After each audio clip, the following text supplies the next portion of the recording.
Hi ಎಲ್ಲರಿಗೂ ನಮಸ್ಕಾರ. Welcome back to Pallavi blogs YouTube channel. ಎಲ್ಲರೂ ಹೇಗಿದ್ದೀರಾ? ನೀವೆಲ್ಲರೂ ಕೂಡ ತುಂಬ ಚೆನ್ನಾಗಿದ್ದೀರಾ ಅಂತ ಅಂದ್ಕೊತೀನಿ. ನಾನು ಕೂಡ ತುಂಬಾ ಚೆನ್ನಾಗಿದ್ದೀನಿ. ಇವತ್ತು ಮಂಗಳವಾರ. ಇವತ್ತಿನ ವ್ಲಾಗ್ನ ಇವತ್ತೇ ಎಡಿಟ್ ಮಾಡಿ ಅಪ್ಲೋಡ್ ಮಾಡ್ತಿದ್ದೀನಿ. ವಿಡಿಯೋನ ಎಲ್ಲೂ ಕೂಡ ಸ್ಕಿಪ್ ಮಾಡಿದೆ ನೋಡಿ. ಇವತ್ತಿನ ಈ ವಿಡಿಯೋದಲ್ಲಿ ಒಂದೆರಡು ರೆಸಿಪಿ ಜೊತೆ ಯೂಟ್ಯೂಬರ್ ಅಕ್ಕ ಹತ್ರ ಒಂದು 3 ಸೀರೆನ ತೊಗೊಂಡಿದ್ದೆ, ಅದ್ರ ರಿವ್ಯೂ ಕೊಡ್ತಾ ಇದ್ದೀನಿ. ಮತ್ತು ಹಂಗೆ ನಾರ್ಮಲಾಗಿ ಡೈಲಿ ವ್ಲಾಗ್ ಇರುತ್ತೆ. ವಿಡಿಯೋನ ಎಲ್ಲೂ ಕೂಡ ಸ್ಕಿಪ್ ಮಾಡಿದೆ ನೋಡಿ. ಇನ್ ಕೇಸ್ ವ್ಲಾಗ್ ಏನಾದರೂ ಇಷ್ಟ ಆಗಿದ್ದರೆ ಲೈಕ್, ಶೇರ್, ಕಮೆಂಟಾಗಿ ಚಾನಲ್ನ ಸಬ್ಸ್ಕ್ರೈಬ್ ಮಾಡ್ಕೊಳ್ಳೋದಂತೂ ಮರೆಯೋಕ್ಕೆ ಹೋಗಬೇಡಿ. ಇನ್ನು ಅವಾಗ ಹೇಳ್ದಾಗೆ ಇವತ್ತು ಮಂಗಳವಾರ ಬೆಳಗ್ಗೆಯಿಂದನೇ ವ್ಲಾಗ್ನ ಸ್ಟಾರ್ಟ್ ಮಾಡಿದೆ. ಬೆಳಗಿನ ಬ್ರೇಕ್ಫಾಸ್ಟಿಗೆ ಅಂತ ಹೇಳಿ ಸಿಂಪಲ್ಲಾಗಿ ರೊಟ್ಟಿ ಮಾಡಿ ಚೌಳಿಕಾಯಿ ಪಲ್ಯ ಮತ್ತು ಮನೇಲಿ ಬದನೆಕಾಯಿ ಪಲ್ಯ ಕೂಡ ಮಾಡ್ಕೊಳ್ಳೋಣ ಅಂತ ಅಂದ್ಕೊಂಡು ಚೌಳಿಕಾಯಿ ಪಲ್ಯಕ್ಕೆ ಮತ್ತು ಬದನೆಕಾಯಿ ಪಲ್ಯಕ್ಕೆ ಎರಡಕ್ಕೂ ಸೇರಿನೇ ಇಲ್ಲಿ ಈರುಳ್ಳಿನ ಕಟ್ ಮಾಡ್ತಿದ್ದೀನಿ. ಇವತ್ತು ಎರಡೂ ರೆಸಿಪಿನೂ ಕೂಡ ಟೊಮೆಟೊ ಹಣ್ಣನ್ನು ಬಳಸ್ದೆ, ಬರೀ ಹುಣಸೆ ಹಣ್ಣನ್ನು ಹಿಂಡಿ ಯಾವ ರೀತಿ ಮಾಡೋದು ಅಂತ ತೋರಿಸ್ತೀನಿ. ಹಾಗೇ ಡಿಫ್ರೆಂಟಾಗಿರೋ ಬದನೆಕಾಯಿ ಪಲ್ಯನ ಮಾಡ್ತಿದ್ದೀನಿ. ಈ ರೆಸಿಪಿನ ಇನ್ಸ್ಟಾಗ್ರಾಮಲ್ಲಿ ನೋಡಿದ್ದೆ, ಟ್ರೈ ಮಾಡೋಣ ಅಂತ ಅಂದ್ಕೊಂಡಿದ್ದೀನಿ. ಆ ರೆಸಿಪಿನೂ ಕೂಡ ಶೇರ್ ಮಾಡ್ತೀನಿ. ಇವಾಗ ಮೊದಲಿಗೆ ಅದೆರಡಕ್ಕೂ ಕೂಡ ಈರುಳ್ಳಿ ಬೇಕು ಅಲ್ವಾ, ಅದನ್ನು ಚಿಕ್ಕದಾಗಿ ಹೆಚ್ಕೊಂಡೆ. ಇನ್ನು ಚೌಳಿಕಾಯಿನ ನಿನ್ನೆನೆ ರಾತ್ರಿನೇ ನೀಟಾಗಿ ಸೋಸಿ ಇಟ್ಕೊಂಡಿದ್ದೆ ತೊಳೆದು. ಇದು ಚೌಳಿಕಾಯಿ ಪಲ್ಯನ ಎರಡು ರೀತಿಯಲ್ಲಿ ಮಾಡ್ತಾರೆ. ಈ ರೀತಿ ಎಳೆದಾಗಿದ್ದರೆ ಹುರಿದು ಮಾಡ್ತಾರೆ, ಇಲ್ಲ ಒಂದು ಸ್ವಲ್ಪ ಬಲ್ತಿದ್ರೆ ಕುದಿಸಿ ಮಾಡ್ತಾರೆ. ನಾನಿವತ್ತು ಹುರಿದು ಯಾವ ರೀತಿ ಮಾಡೋದು ಅಂತ ತೋರಿಸ್ತಾ ಇದ್ದೀನಿ. ನಾರ್ಮಲ್ಲಾಗಿ ಕುದಿಸಿ ಮಾಡೋ ಚೌಳಿಕಾಯಿ ಪಲ್ಯ ಅಷ್ಟೊಂದಾಗಿ ಟೇಸ್ಟ್ ಇರೋದಿಲ್ಲ. ಈ ರೀತಿಯಾಗಿ ನೀಟಾಗಿ ಎಣ್ಣೆಯಲ್ಲಿ ಕಣ್ಬೀಳೋ ತನಕ ಹುರಿದು ಪಲ್ಯ ಮಾಡಿದ್ರೆ ತುಂಬ ಚೆನ್ನಾಗಿರುತ್ತೆ. ಇವಾಗ ಮೊದಲಿಗೆ ಚೌಳಿಕಾಯಿನ ಹಂಗೇ ಹುರ್ಕೊಂಡಿದ್ದೀನಿ. ಆಮೇಲೆ ಒಂದು ಸ್ವಲ್ಪ 2-3 ಡ್ರಾಪ್ ಎಣ್ಣೆನ ಹಾಕಿ ನೀಟಾಗಿ ಹುರ್ಕೋಬೇಕು. ಚೌಳಿಕಾಯಿ ಮೇಲೆ ಕಣ್ಣೆಲ್ಲನೂ ಕೂಡ ಬೀಳಬೇಕು, ಅಲ್ಲಿ ತನಕ ಹುರ್ಕೊಂಡೆ. ಇನ್ನು ನನ್ನ ಹಸ್ಬೆಂಡ್ ಒಂದು ಸ್ವಲ್ಪ ಟೀ ಮಾಡಿಕೊಡು ಅಂತ ಕೇಳಿದರು, ಅವ್ರಿಗೆ ಟೀ ಮಾಡಿಕೊಟ್ಟೆ. ಅಷ್ಟೊತ್ತಿಗೆ ಚೌಳಿಕಾಯಿ ಇನ್ನೂ ಒಂದು ಸ್ವಲ್ಪ ಚೆನ್ನಾಗಿ ಹುರ್ಕೊಂಡೆ. ಆಮೇಲೆ ಒಂದು ಕಡಾಯಿಗೆ ಒಂದು ಸ್ವಲ್ಪ ಸಿಂಪಲ್ಲಾಗಿ ಒಗ್ಗರಣೆ ಮಾಡ್ಕೊಳ್ಳೋದು. ಎಣ್ಣೆ, ಸಾಸಿವೆ, ಜೀರಿಗೆ, ಕರಿಬೇವು, ಕ್ರಷ್ ಮಾಡ್ಕೊಂಡಿರೋ ಬೆಳ್ಳುಳ್ಳಿ, ಈರುಳ್ಳಿನ ಹಾಕ್ಕೊಂಡು ಈರುಳ್ಳಿನ ಚೆನ್ನಾಗಿ ಫ್ರೈ ಮಾಡ್ಕೋಬೇಕು. ಅಷ್ಟೊಂದಾಗಿ ಕಲರ್ ಚೇಂಜ್ ಆಗೋದೇನೋ ಬೇಡ, ಸಿಂಪಲ್ಲಾಗಿಯೇ ಸಾಫ್ಟ್ ಆದರೆ ಸಾಕು. ಇನ್ನು ಇದಕ್ಕೆ ಹಸಿ ಖಾರದ ಪೇಸ್ಟ್ನ ಹಾಕ್ಕೊತಿದ್ದೀನಿ. ಹಸಿ ಖಾರದ ಪೇಸ್ಟ್ ಅಂದರೆ ಸುಮ್ಮನೆ ಹಸಿ ಮೆಣಸಿನ್ಕಾಯಿನ ಮಿಕ್ಸಿಯಲ್ಲಿ ರುಬ್ಕೊಂಡಿದ್ದೀನಿ, ಪೇಸ್ಟ್ ಮಾಡ್ಕೊಂಡಿದ್ದೀನಿ. ಎಲ್ಲ ಹುರಿದು ಎಲ್ಲ ಮಾಡೋಷ್ಟು ಟೈಮ್ ಇರಲಿಲ್ಲ, ಅದಕ್ಕೇ ಹಸಿ ಮೆಣಸಿನ್ಕಾಯಿನ ಮಿಕ್ಸಿಗೆ ಹಾಕಿದೆ. ಇನ್ನು ಹಸಿ ಮೆಣಸಿನ್ಕಾಯ್ದು ಒಂದು ಸ್ವಲ್ಪ ಹಸಿ ವಾಸನೆ ಹೋದ್ಮೇಲೆ ಇನ್ನು ಮೊದಲಿಗೆ ಹುರಿದಿಟ್ಕೊಂಡಿರ್ತೀವಲ್ವ ಚೌಳಿಕಾಯಿ, ಆ ಚೌಳಿಕಾಯಿನ ಹಾಕ್ಕೊಂಡು ಒಂದು ಸ್ವಲ್ಪ ರುಚಿಗೆ ತಕ್ಕಷ್ಟು ಉಪ್ಪು, ಒಂದು ಸ್ವಲ್ಪ ಅರಿಶಿನ ಪುಡಿ ಹಾಕಿ ಹಾಗೇ ಮೊದಲಿಗೆ ನಾನು ಹೇಳ್ದಾಗೆ ಟೊಮೆಟೊ ಹಣ್ಣು ಬಳಸಿಲ್ಲ, ಅದಕ್ಕೇ ಹುಣಸೆ ಹಣ್ಣನ್ನು ಬೆಳಗ್ಗೆ ನೆನೆ ಹಾಕಿದ್ದೆ.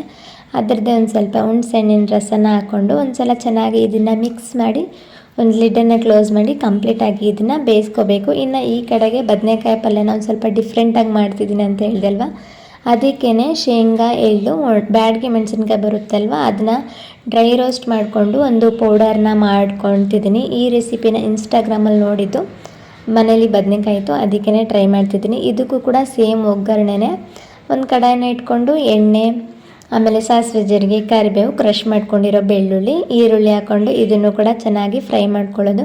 ಚೌಳಿಕಾಯಿ ಪಲ್ಯನ ಯಾವ ರೀತಿ ಒಗ್ಗರಣೆ ಕೊಟ್ವಿ ಅಲ್ವಾ, ಇದು ಕೂಡ ಅದೇ ಥರನೇ. ನಾರ್ಮಲಾಗಿ ಎಲ್ಲ ಪಲ್ಯಕ್ಕೂ ಕೂಡ ಇದೇ ಥರ ಒಗ್ಗರಣೆನೇ ಕೊಡೋದು, ಅಂದರೆ ಇದಕ್ಕೆ ಹಾಕೋ ಪುಡಿ ಚೇಂಜ್ ಅಷ್ಟೇ. ಇನ್ನು ಈರುಳ್ಳಿ ಎಲ್ಲನೂ ಕೂಡ ಫ್ರೈ ಆದಮೇಲೆ ಮೊದಲಿಗೆ ಕಟ್ ಮಾಡಿಕೊಂಡು ಇಟ್ಟಿದ್ದೆ ಬದನೆಕಾಯಿನ, ಆ ಬದನೆಕಾಯಿನ ಇದಕ್ಕೆ ಹಾಕ್ಕೊಂಡು ಒಂದು ಸಲ ಹಾಗೇ ಎಣ್ಣೆಯಲ್ಲಿ ನೀಟಾಗಿ ಈ ರೀತಿ ಮಿಕ್ಸ್ ಮಾಡ್ಕೊತಿದ್ದೀನಿ. ಒಂದು ಸಲ ಹಾಗೇ ಮಿಕ್ಸ್ ಮಾಡಿಕೊಂಡು ಇದಕ್ಕೂ ಕೂಡ ರುಚಿಗೆ ತಕ್ಕಷ್ಟು ಉಪ್ಪು, ಒಂದು ಸ್ವಲ್ಪ ಅರಿಶಿನ ಪುಡಿ ಮತ್ತು ಹುಣಸೆ ಹಣ್ಣಿನ ರಸನ ಹಾಕಿ ಇನ್ನೂ ಒಂದು ಸಲ ಚೆನ್ನಾಗಿ ಇದನ್ನು ಮಿಕ್ಸ್ ಮಾಡಿಕೊಂಡು ಹಾಗೇ ಇದಕ್ಕೆ ಒಂದು ಸ್ವಲ್ಪ ಬೆಲ್ಲನ ಹಾಕ್ಕೊತಿದ್ದೀನಿ. ಚೌಳಿಕಾಯಿ ಪಲ್ಯಕ್ಕೂ ಕೂಡ ಒಂದು ಸ್ವಲ್ಪ ಬೆಲ್ಲ ಹಾಕಿದ್ದೀನಿ, ವಿಡಿಯೋ ಕ್ಲಿಪ್ ಮಿಸ್ ಆಗಿದೆ ಅಷ್ಟೇ, ನೀವು ಒಂದು ಸ್ವಲ್ಪ ಬೆಲ್ಲನ ಹಾಕ್ಕೊಳ್ಳಿ. ಇನ್ನು ಬದನೆಕಾಯಿಗೂ ಕೂಡ ಒಂದು ಸ್ವಲ್ಪ ಬೆಲ್ಲನ ಹಾಕ್ಕೊಂಡು ಚೆನ್ನಾಗಿ ಮಿಕ್ಸ್ ಮಾಡಿ ಇದನ್ನು ಕೂಡ ಒಂದು ಲಿಡ್ನ ಕ್ಲೋಸ್ ಮಾಡಿ ಬದನೆಕಾಯಿ ಒಂದು ಸ್ವಲ್ಪ ಸಾಫ್ಟಾಗಿ ಬೇಯೋ ತನಕ ಬಿಡ್ತಾಯಿದ್ದೀನಿ. ಇನ್ನು ಈ ಕಡೆಗೆ ಚೌಳಿಕಾಯಿ ಎಲ್ಲನೂ ಕೂಡ ನೀಟಾಗಿ ಕುದ್ದಿತ್ತು, ಜಾಸ್ತಿ ಕುದಿಯೋದು ಬೇಡ, ಒಂದು ಸ್ವಲ್ಪ ಹಾಗೆ ಇದ್ದರೆ ಚೆನ್ನಾಗಿರುತ್ತೆ. ಚೌಳಿಕಾಯಿ ಎಳೆದಲ್ವ, ಸಾಫ್ಟಾಗಿ ಕುದ್ದಿರುತ್ತೆ.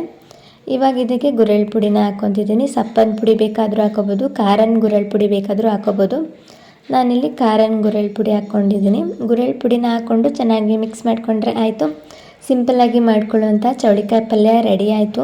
ತುಂಬಾ ಚೆನ್ನಾಗಿರುತ್ತೆ ರೊಟ್ಟಿ ಜೊತೆ, ಒಂದು ಸಲ ಟ್ರೈ ಮಾಡಿ. ಇನ್ನು ಈ ಕಡೆಗೆ ಬದನೆಕಾಯಿ ಕೂಡ ನೀಟಾಗಿ ಬೆಂದಿತ್ತು. ಇನ್ನು ಇದಕ್ಕೇ ನಾನು ಮೊದಲಿಗೆ ಶೇಂಗಾ, ಎಳ್ಳು ಮತ್ತು ಬ್ಯಾಡಗಿ ಮೆಣಸಿನ್ಕಾಯಿ ಪುಡಿ ಮಾಡಿ ಇಟ್ಕೊಂಡಿದ್ದೆ ಅಲ್ವಾ, ಆ ಪುಡಿನ ಹಾಕ್ಕೊಂಡು ಇದಕ್ಕೆ ಒಂದು ಸಲ ಹಾಗೇ ಮಿಕ್ಸ್ ಮಾಡ್ಕೊತಿದ್ದೀನಿ. ಒಂದು ಸ್ವಲ್ಪ ಪಲ್ಯ ಯಾಕೋ ಡ್ರೈ ಅಂತ ಅನ್ನಿಸ್ತು. ಆಮೇಲೆ ನಾನು ಇದಕ್ಕೆ ಇನ್ನೂ ಒಂದು ಸ್ವಲ್ಪ ನೀರನ್ನು ಹಾಕಿ ಆಮೇಲೆ ಇನ್ನೊಂದು 2 ನಿಮಿಷ ಕುದಿಸ್ಕೊಂಡೆ. ಈ ಪಲ್ಯ ಕೂಡ ಚೆನ್ನಾಗಿತ್ತು ಟೇಸ್ಟು. ನಾವು ಬೇರೆ ಥರನೇ ಬದನೆಕಾಯಿ ಪಲ್ಯ ಮಾಡ್ತೀವಿ, ಇನ್ಸ್ಟಾಗ್ರಾಮಲ್ಲಿ ನೋಡಿದ್ದಲ್ವ, ಅದಕ್ಕೇ ಟ್ರೈ ಮಾಡ್ಕೊಳ್ಳೋಣ ಅಂತ ಅಂದ್ಕೊಂಡು ಮಾಡಿದೆ. ಚೆನ್ನಾಗಿ ಬಂದಿತ್ತು. ಆರಾಮಾಗಿ ನೀವು ಟ್ರೈ ಮಾಡ್ತಿದ್ರೆ ಮಾಡ್ಕೋಬೋದು. ಇನ್ನು ಈ ಕಡೆಗೆ ರೊಟ್ಟಿನೂ ಕೂಡ ಮಾಡ್ತಿದ್ದೀನಿ.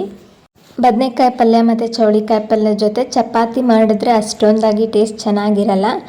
ಅದಕ್ಕೇ ಬಿಸಿ ಬಿಸಿಯಾಗಿ ಜೋಳದ ರೊಟ್ಟಿ ಮಾಡಿದರೆ ಆಯಿತು, ತುಂಬ ಚೆನ್ನಾಗಿರುತ್ತೆ ಅಂತ ಹೇಳಿ, ಹಸ್ಬೆಂಡ್ ಟಿಫನ್ ಬಾಕ್ಸ್ಗೂ ಕೂಡ ಆಗುತ್ತೆ ಅಂತ ಹೇಳಿ ಜೋಳದ ರೊಟ್ಟಿನೇ ಮಾಡಿ ಬ್ರೇಕ್ಫಾಸ್ಟ್ ಎಲ್ಲನೂ ಕೂಡ ಮುಗಿಸ್ಕೊಂಡು ಅವ್ರಿಗೆ ಬಾಕ್ಸ್ಗೂ ಕೂಡ ಅದನ್ನೇ ಕಟ್ ಕಳಿಸ್ದೆ.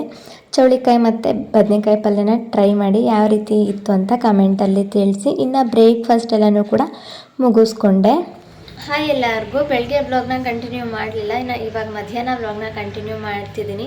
ಬೆಳಗ್ಗೆ ಒಂದು ಸ್ವಲ್ಪ ಕೆಲಸ ಇತ್ತು, ಅದಕ್ಕೆ ಯಾವುದೇ ರೀತಿಯ ವ್ಲಾಗ್ನ ಕಂಟಿನ್ಯೂ ಮಾಡೋಕ್ಕಾಗಲಿಲ್ಲ.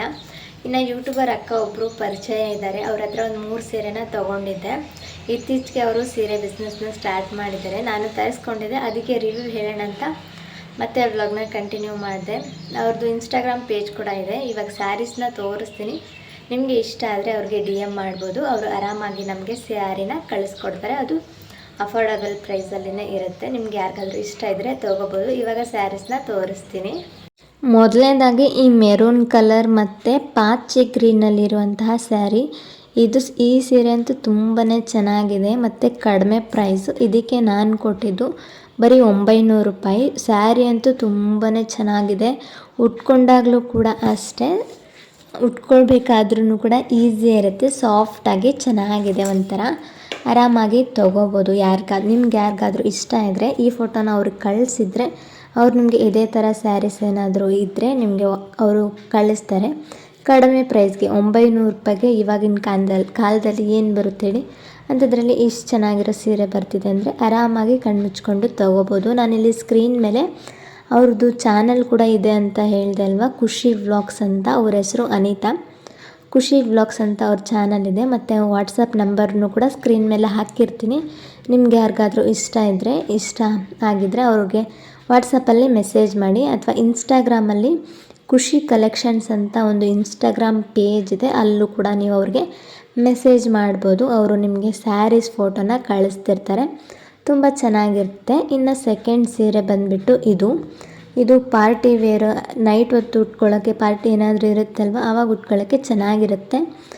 ಸುತ್ತಲೂ ಎಲ್ಲನೂ ಕೂಡ ಸ್ಟೋನ್ಸ್ ಇದೆ. ಇದಕ್ಕೆ ನಾನು ಕೊಟ್ಟಿದ್ದು 1100 ರೂಪಾಯಿ ಕೊಟ್ಟಿದ್ದೀನಿ. ತುಂಬ ಚೆನ್ನಾಗಿದೆ. ನಾನು ಫಸ್ಟಿಗೆ ಇದನ್ನು ಆರ್ಡರ್ ಮಾಡಿದಾಗ ಎಲ್ಲಿ ಸ್ಟೋನ್ಸ್ ಉದುರೋಗುತ್ತೋ ಅಂತ ಭಯಪಟ್ಟಿದ್ದೆ.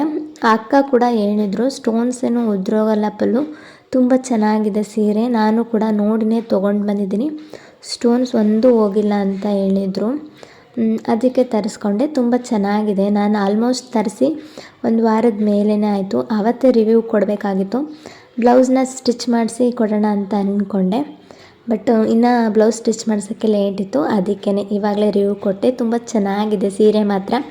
ಅವರೇನು ನನಗೆ ಈ ಥರ ನಿನ್ನ ಚಾನಲಲ್ಲಿ ವೀಡಿಯೋ ಮಾಡೋಕ್ಕಂತ ಹೇಳಿಲ್ಲ, ನನಗೆ ಯಾಕೋ ವೀಡಿಯೋ ಮಾಡೇ ಹಾಕಬೇಕು, ನಿಮಗೂ ಕೂಡ ಯೂಸ್ ಆಗುತ್ತೇನೋ ಅಂತ ತೋರಿಸ್ದೆ. ಇನ್ನು ಇದು ಬಂದುಬಿಟ್ಟು 3rd ಸ್ಯಾರಿ. ಫಸ್ಟ್ ನಾನು ಇದೇ ಸ್ಯಾರಿನ ಅವ್ರ ಹತ್ರ ತರಿಸ್ಕೊಂಡಿದ್ದು.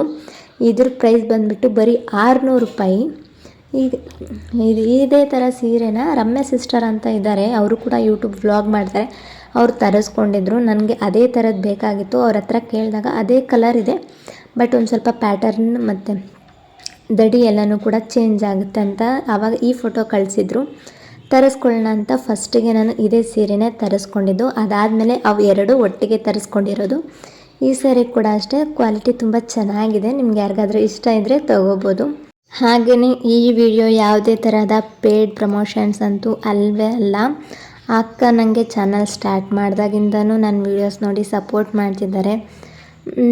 ಒಂಥರ ಅಕ್ಕ ತಂಗಿ ಥರನೇ ಇದ್ದೀವಿ. ಅವರು ಬಿಸ್ನೆಸ್ ಸ್ಟಾರ್ಟ್ ಮಾಡಿದಾಗ ನಾನು ತೊಗೋಬೇಕು ಅಂತ ಇತ್ತು, ತೊಗೊಂಡೆ. ಹಿಂಗಿದ್ರು ನಾನು ವ್ಲಾಗ್ ಮಾಡ್ತೀನಲ್ವ, ಅದಕ್ಕೇ ನಿಮ್ಮ ಜೊತೆ ಶೇರ್ ಮಾಡಿಕೊಂಡೆ. ಇದು ಯಾವುದೇ ರೀತಿಯ ಪ್ರಮೋಷನ್ ಅಲ್ಲವೇ ಅಲ್ಲ. ಸ್ಯಾರೀಸ್ ಚೆನ್ನಾಗಿದೆ ತೊಗೊಳ್ಳಿ ಅಂತ ಹೇಳಿದ್ದು ಅಷ್ಟೇ. ಈ 3 ಸೀರೆ ಅಷ್ಟೇ ನಾನು ತರಿಸ್ಕೊಂಡಿದ್ದು. ಇನ್ನು ಅವರು ಫೋಟೋಸ್ ಹಾಕ್ತಾ ಇರ್ತಾರೆ. ನನಗೆ ಯಾವುದಾದ್ರೂ ಇಷ್ಟ ಆದರೆ ತೊಗೊಂಡಾಗ ಇನ್ನೊಂದು ಸಲ ಖಂಡಿತವಾಗ್ಲೂ ನಾನು ನಿಮ್ಮ ಜೊತೆ ಶೇರ್ ಮಾಡ್ತೀನಿ. ಇನ್ನು ಇವತ್ತಿನ ವ್ಲಾಗ್ ಕೂಡ ಇಷ್ಟೇ. ಈ ವ್ಲಾಗ್ ನಿಮಗೆ ಇಷ್ಟ ಆಗಿ ಯೂಸ್ಫುಲ್ ಅನ್ನಿಸ್ತು ಅಂದ್ಕೊತೀನಿ. ಇಷ್ಟ ಆಗಿ ಯೂಸ್ಫುಲ್ ಅನ್ನಿಸಿದ್ರೆ ಪ್ಲೀಸ್ ಒಂದು ಲೈಕ್, ಶೇರ್, ಕಮೆಂಟಾಗಿ ಚಾನಲ್ನ ಸಬ್ಸ್ಕ್ರೈಬ್ ಮಾಡ್ಕೊಳ್ಳಿ. Thank you.